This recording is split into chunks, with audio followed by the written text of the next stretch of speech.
Hey friends, in this video I'd like to show you how you can filter a table in Power BI based on icons, for instance traffic lights, but could also be other icons.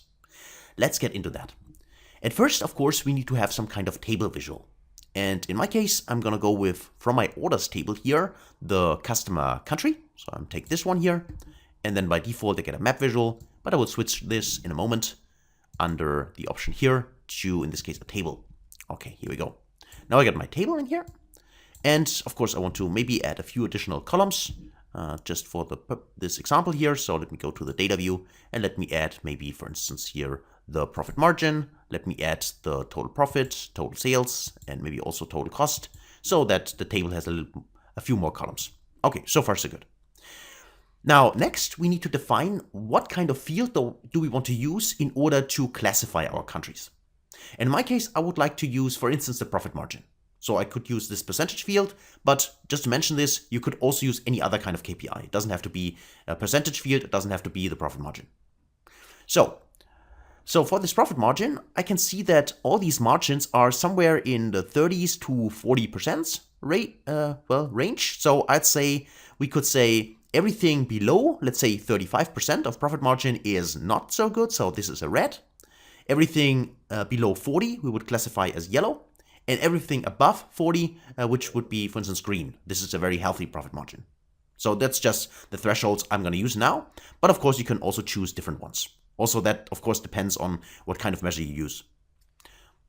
So let me first create actually the measure to classify this. So for that, let me go right click on the measures table, go to new measure, and then let me just zoom in for this measure. So here's our measure. And this is first our, let's call this grouping. Okay, grouping or classification, or whatever you want to name it. So the grouping itself is done by using a switch function here. So let's say switch. And the switch, this case, I think personally I prefer the switch to the if condition here, because if would mean that we would have to create nested if statements, and that's a little bit more messy, I think. So I prefer switch here. But you could also use nested if statements if you want. So for switch, I'm gonna use an expression which I want to evaluate, and this is simply the true expression, so switch true. And now next, I need to define what should be true. And in our case, I want to evaluate the profit margin. So I say, is the profit margin, is this less, in this case, to 35%, so 0.35, then it should be a 1. Else, next condition, is the profit margin, is it less than 40%, so 0.4, then I'd like to see a 2. And if that's not the case, then alternatively give us a 3. And then of course I also need to close this, and there I missed the comma, so I put also the comma in here, and now we should be good to go.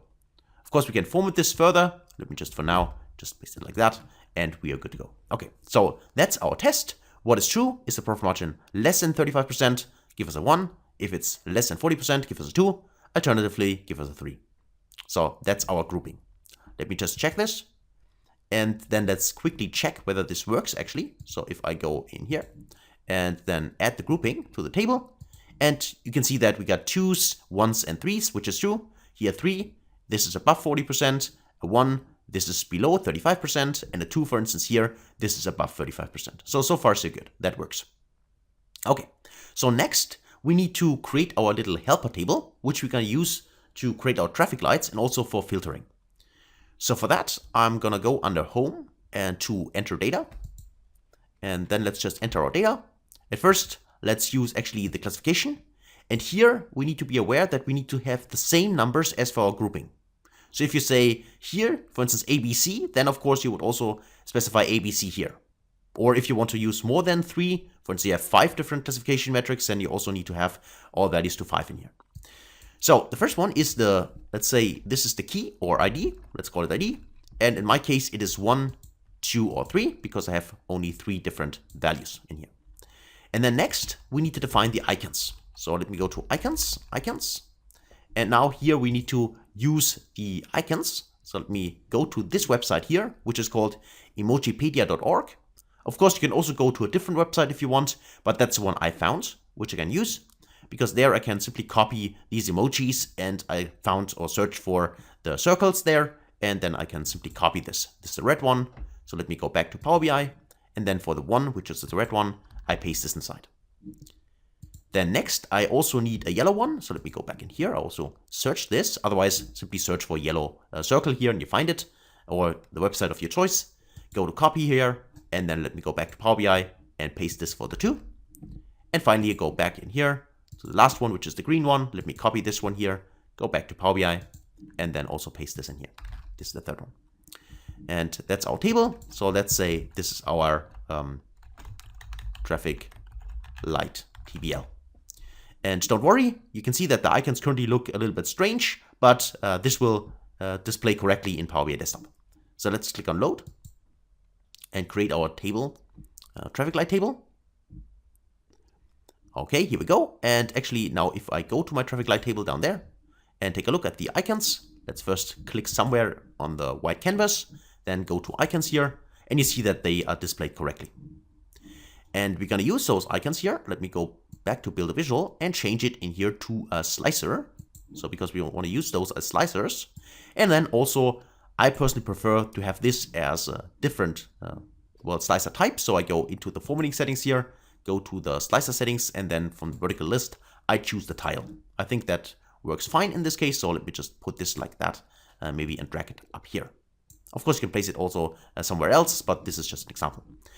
And the idea now is simply to click, for instance, on the blue, on the green circle here, and then we filter the green ones, so the 3s. Or if I click on yellows, I can see the yellows. Or if I hold my control key in Power BI Desktop and select 2 of them, then I would like to see, in this case, yellow and green here displayed. So that's actually our traffic light filter, which we want to achieve.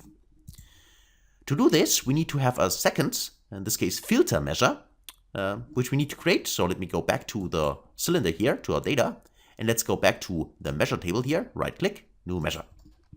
So that's our measure, and that's our filter. I call it traffic light filter, okay, like that, equals. And now what we test basically is whether our, in this case, the calculation we have, the grouping, this is something we need to test, is the grouping, and then there in Power BI we have the in keyword, so is the grouping in, and then we need to define a table. Now, the table we want to use is coming from the traffic light table, which we have created.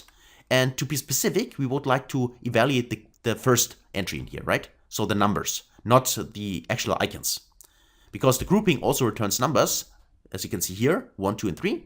And we need to check, is the grouping number, so I think, did I misspell it? Consider grouping, yeah, the grouping, is this in, and now we define the values function, which simply returns a table of a column, and the column we want to test is coming from traffic light, and there from the icons.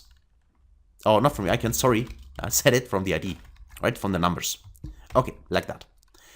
Now this simply returns a true or false, a Boolean value.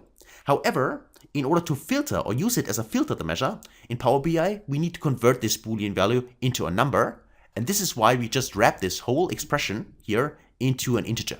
So integer int from this expression. So that then the true or falses get converted into ones and zeros. So true is 1, 0 is false. And this just allows us then to filter this, this table here. So because the grouping always returns 1, 2, or 3, as you can see, for each of the countries, and the values of traffic light, if we write it like that, this allows us to capture all the specific traffic lights which we have selected. So let me show this to you. If I go create the measure at first, then I go to the table itself, go to the filter options of the table, and there I need to use my traffic light filter, which we've created, and drag it into the visual filter. So let me drop it here, and then go to is equal to, so is in this case, and then 1. So then click on apply, and by default nothing happens because we have not selected anything.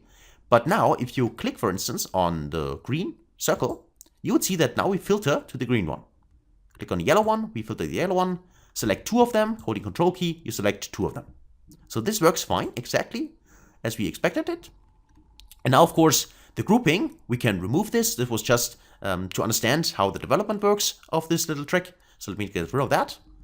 And also, if you like to do it, you don't have to. But if you like to do it, you can also go back to your traffic lights and then also add the icons. So if you go to icons here, you would see all of them. If you, for instance, now select the green one, you see all the green ones, select 2 of them, hold Control key, see 2 of them, or just select, again, select nothing, deselect it, you can see all of them. So the icons can be displayed as well. As you can see here, you don't have to. You can also filter with the traffic light without displaying the icons, but you can also add them to the visual itself if you want. And that's it for this trick. So hopefully you enjoyed it. If so, thanks for any kind of feedback. And as always, hopefully see you in the next video. Until then, best guys.